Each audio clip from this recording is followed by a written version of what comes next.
Na wakisha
they don't own the back.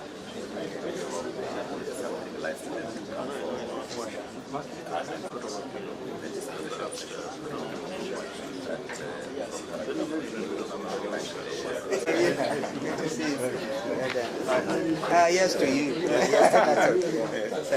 You're well? Yeah. Sorry. Okay? Yeah.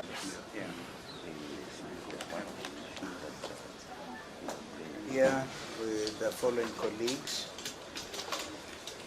For the first accused, Governor Natembeya, Macharia Njeru, Council Macharia Njeru, Council Elijah Mwangi, Council Simiyu Murambi, Council Charles Walioli, Council Edgar Busiega, Council Ndengo Jiru, present. Council Zach Alakonya. I'm writing my hand. Okay, so go slow. So I have Simiyu. Oh, that's how far you are. Yes. Okay. It's been a long Yeah, day. Simiyu Murambi, I'm present. Charles Walioli, Your Honor, I'm present. Edgar Busiega, I'm present. Ndegwa Njiru, I'm present. Zach Alakonya, Present, Your Honor.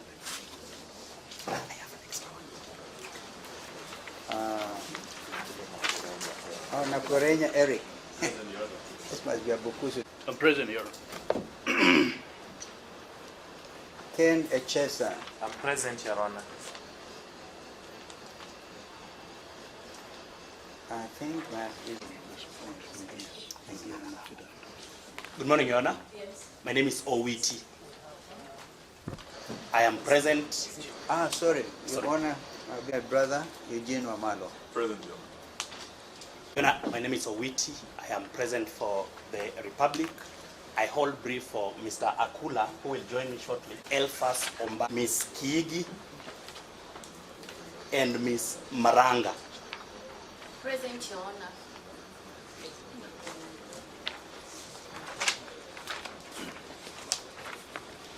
You know, the matter is coming up for mention to confirm compliance with the directions of your learned brother as far as disclosure is concerned.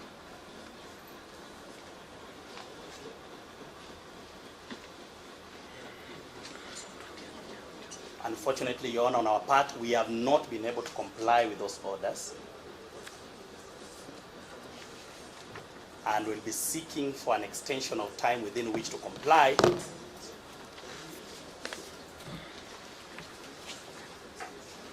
For reasons, Your Honor, that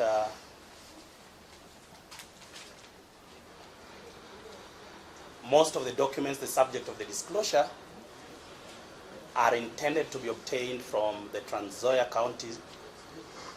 county offices and the various sub-county offices under it.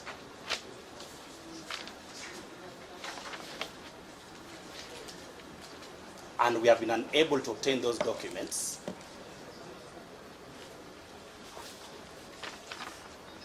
to their entirety. Some of them have been obtained. I am informed by the ESCC, at least by Ms. Higi, that letters have been written to the county secretary. At least some of them received on the 19th of, on the 19th and 21st of May, towards obtaining those documents. And the process, we believe, is ongoing to receive them, so that for us to comply with disclosure in the manner described by your learned brother, that they be serialized among other conditions, we'll be praying for 2 more weeks to comply.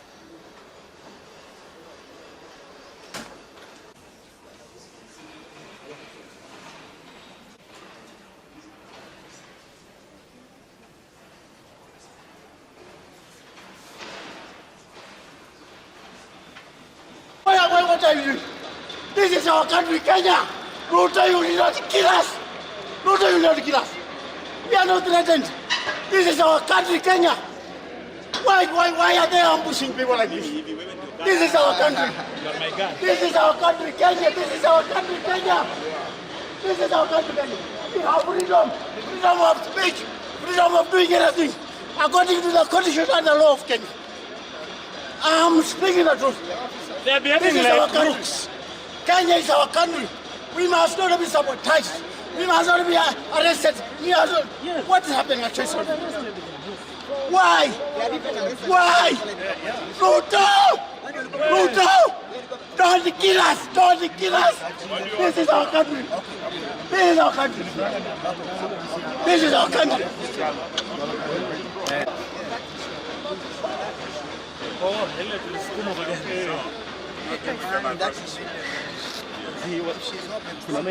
Yes. You want us to face? This side, because of the sun.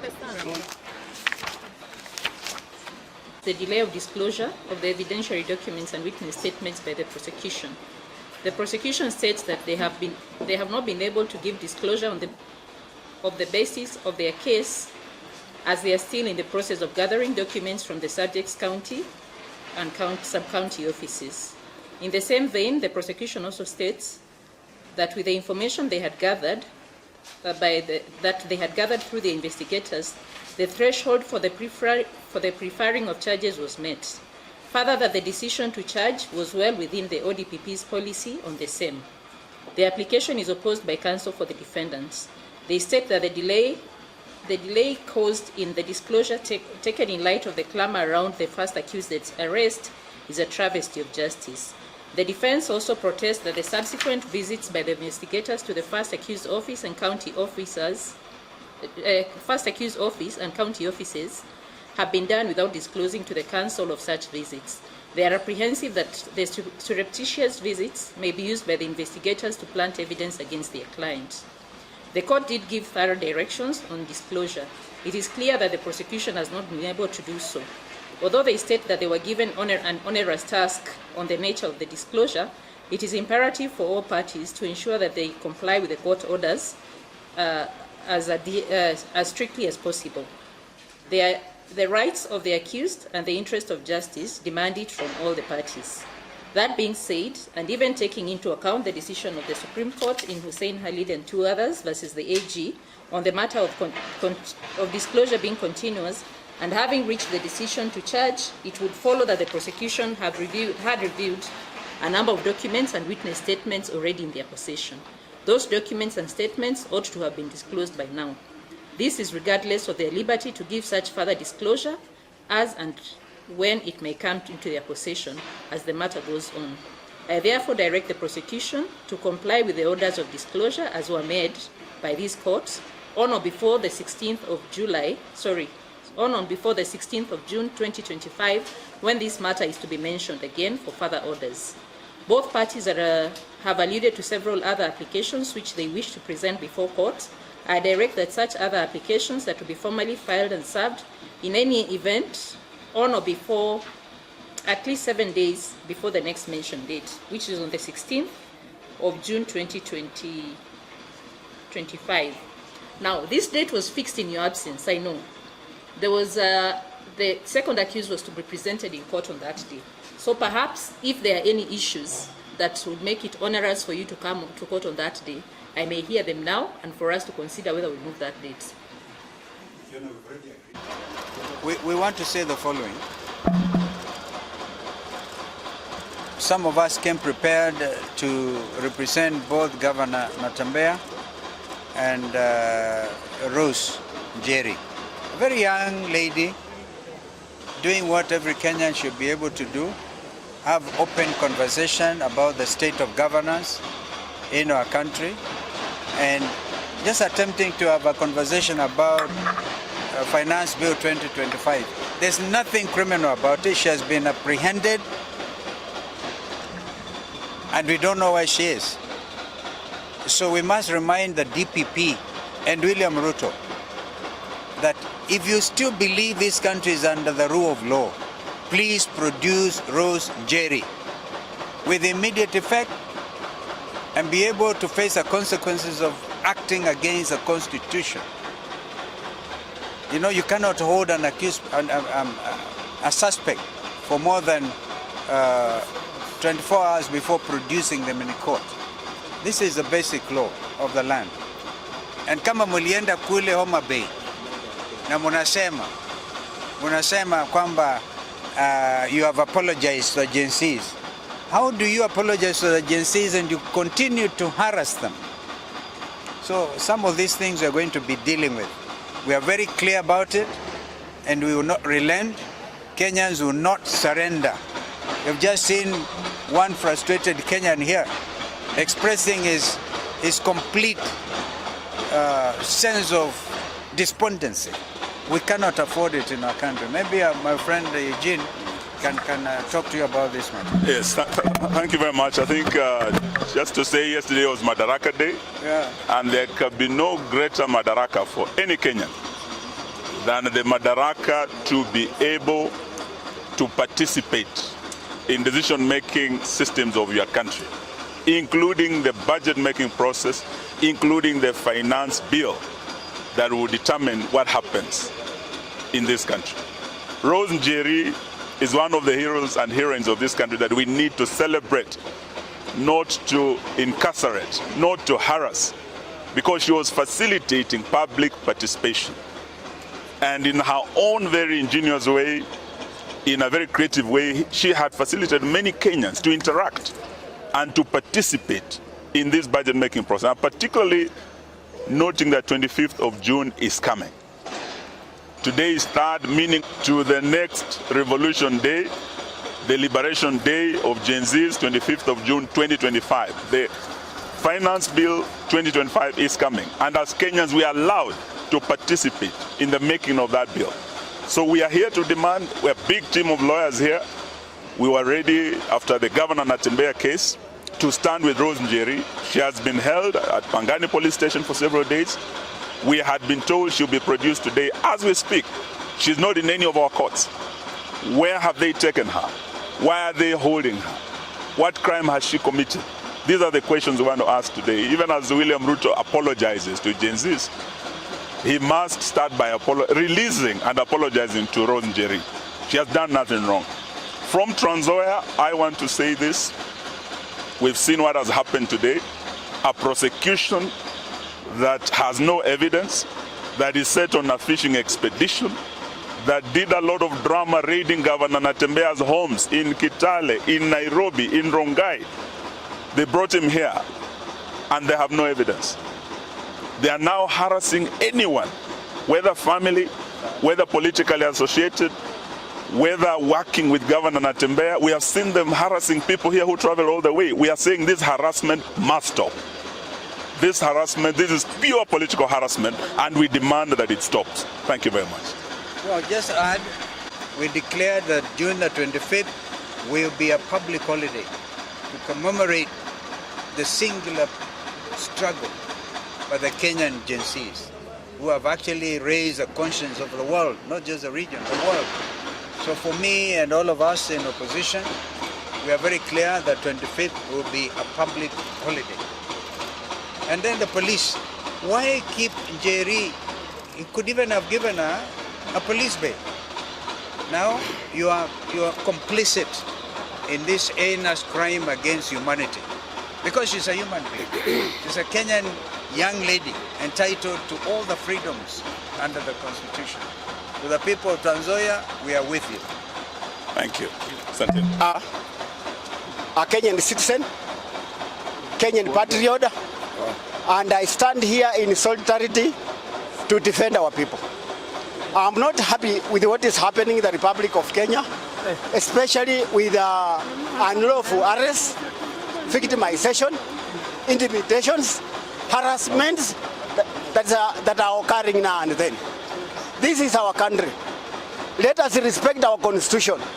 Our President, His Excellency Dr. William Samoei Ruto, had to swear 2 oaths, first oath and the second oath.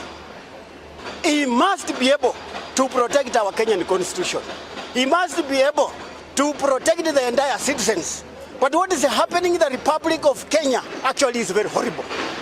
Now, once it continues like this, are we going to encourage the local investors? Are we going to encourage the international investors or foreign investors?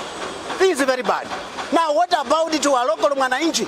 Someone who is voiceless, someone who doesn't have anyone to defend him or her. Where shall he go to? This is our Republic of Kenya, and I'm speaking the truth. Leadership is very much unpredictable. Today you are the president, the following day there is another one who will be leading. What will happen now? Maybe if the following day or the following year or the coming 2024, then another person who will be leading will be your enemy. Actually, it's not good, and that is what I'm really clarifying. We want peace in the Republic of Kenya. Thank you very much. I'm Paul Wamaru, a Kenyan patriot and a native of Kenya. We may not oppose, but I then confirm as is required, and of the view that we could have the middle ground of, during the mentions, at least appearing virtually. That would be our position. From wherever it is, it will appear virtually for the mentions.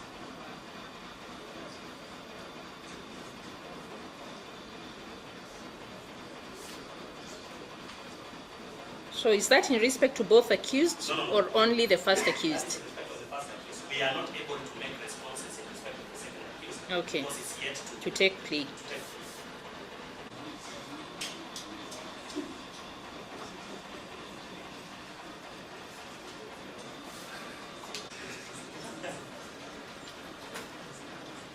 So I'll dispense with the attendance of the second of the mention, then we'll see whether it will be necessary for him to attend or not.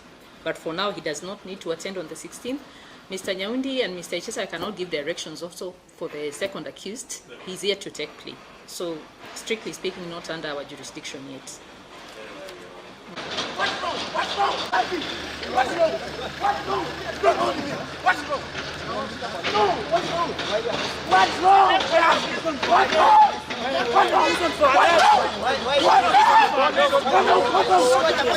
What's